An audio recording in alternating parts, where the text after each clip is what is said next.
Hi everybody, welcome to Active Cell Protection Extra, back again here at SHOT Show 2025 with Mike Holley, the CEO of HK USA. I want to talk today, so this is, we've got the new hotness here at SHOT Show. This is the CC9, and we have the VP9A1s, both the K and the F. And in particular, we have been, so this gun is new, but it's been a long time coming. Absolutely. And I know some people who said, it's too late. This gun is too late.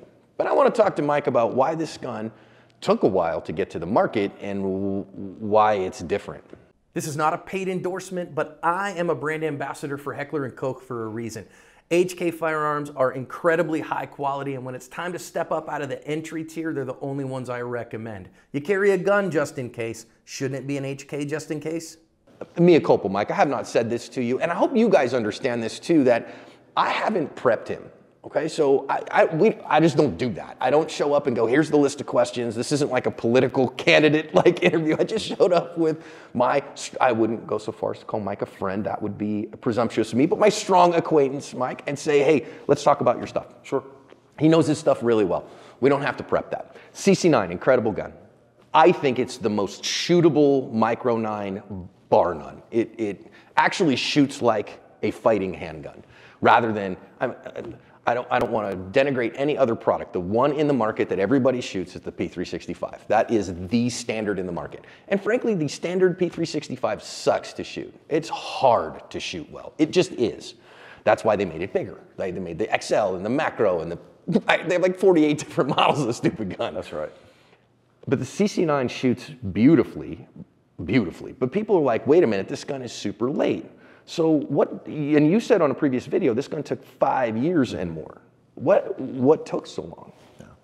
So for us, from a U.S. perspective, being the first design that we had in the U.S., I've got a young team, right? So first and foremost, that creates a environment of delay, right? You gotta have a learning process. I gotta have a learning curve, and since the team is doing it for the first time, we had some learnings along the way as it relates to typically process, not so much on the product, but more process-driven opportunities.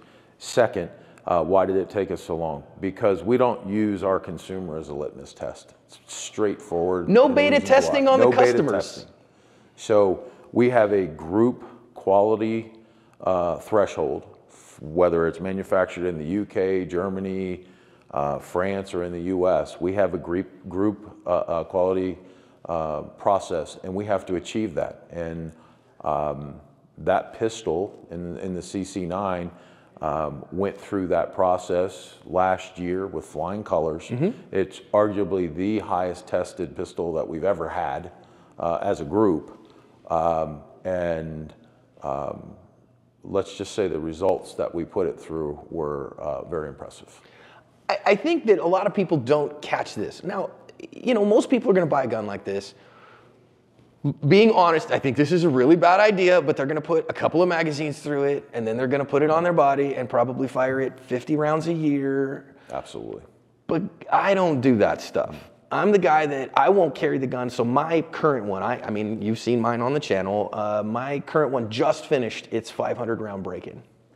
That's my standard. 500 rounds, no flaws whatsoever. No baubles in the gun that I couldn't, I had a bad primer or something like that. That's fine. But the gun has to run flawless. It did. So now it's a gun that I can carry. Cool. A gun that my wife can carry. She's carrying it way more than I do because I carry my P30. But this gun in its testing went through, thousands of rounds. You want to talk about that testing protocol a little bit? Yeah, so it's a internal process and quality measurement that we have by model, by caliber, by size of pistol, by feature set. This goes for all HK Group products. And ultimately, the pistol ends up going through hundreds of thousands, not tens of thousands, hundreds of thousands. My numbers are rookie numbers when it comes to what the pistols go through. And the reason is because they need to be able to perform at the highest level with and without an optic, with and without a light laser, with and without an extended magazine, a flush mount magazine, a large statured person, a small statured person, a large statured person with small hands, a small statured person with large hands, all of these types of things that they go through, not to mention the hot, the cold, the water, the environmental testing and all the likes of all those things that our consumers, or our competitors just quite frankly don't put their guns through. Yeah. This pistol was ready 3 years ago for at least 12 to 15 of the names that are in this building for SHOT Show. Sure. They would have gladly slapped their name on it. Sure. And to your point, their consumer for the most part would have shot 50 rounds through it. We introduce a product and our hardcore consumer want to go out and see if they can break it, right? So it's very different than buying, let's say, some of the other imports that are quite frankly, in some instances, half the price. Right. Well, and again, it's not a cheap gun, but I've said this 100 times, and you hear me say this on the channel, that I carry a gun just in case. Shouldn't it be an HK, just in case? A cheaper gun I see people defend themselves with cheap guns on the big channel all the time. I don't want to depend my life on something that I'm like, that's probably going to work. That may work. I need to know without any question that it's the idiot behind the trigger that's the limiting factor, not the gun in my hand. And I mean, I'm not telling you guys anything, or I'm not telling you anything really either, Mike, is that, I mean, my training P30 right now currently has 64,000 rounds through it. At 55,000 rounds, I decided, okay, I'm gonna have a carry gun that'll have a fewer rounds through it, and then continue to beat the crap out of that gun as my carry gun, as my training gun rather. And this is a little kind of gun I can beat up like that, and it's gonna handle it. Absolutely. And to me, the nifty part of the CC9 is it's actually shootable enough that I want to train with it, because here's the problem that I've seen for a lot of people. Stephanie Widener's behind the camera here hanging out with us, and she sees this all the time. We get students who come to class and they carry a CC9, but then in class they run a VP9. Because, well, I don't want to shoot that gun all day, or they carry a 365 and they bring a 320. All right, that's cool, that's fine, but if this is the gun I'm gonna carry, absolutely, this is the gun I should train with. So I need a gun that's shootable, not a gun that's just carryable.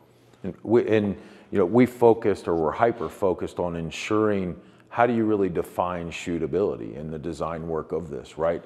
We knew with a table full of micro pistols of what we liked and what we didn't like. So how do you develop that in the recipe for what is the CC9, right? So certainly it was durability, certainly it was shootability, and to be able to pull those things together were very much the recipe that we focused on. Well, an HK's always been known for durability. I mean, there's not an HK on earth that just won't take round after round after round after round. I think HK doesn't get enough credit for shootability. That's my own personal thing, is that, the shootability of the CC9 is off the charts. On the Micro 9 world, off the charts. And I have contractual obligations that I don't blow smoke up people's posteriors. And if the gun sucks, I will say it sucks. This gun is amazing. The new VP9, the K, I love that gun. You're not gonna get me off my P30, Mike, but if one was gonna do it, the VP9A1K might be it. Sure. Might be it. And so going through that testing protocol, and I think again, the genius, I'm not sure who at the engineering team or who they listen to get the back strap, the change in length of pull. That is an HK unique feature, and that is so good. Because a guy like me with long fingers and long palms can get behind the gun, and somebody like Stephanie who's behind camera today with really short fingers can get behind the gun. Absolutely. And not have to worry about accommodating the gun. We can make the gun accommodate them. So good.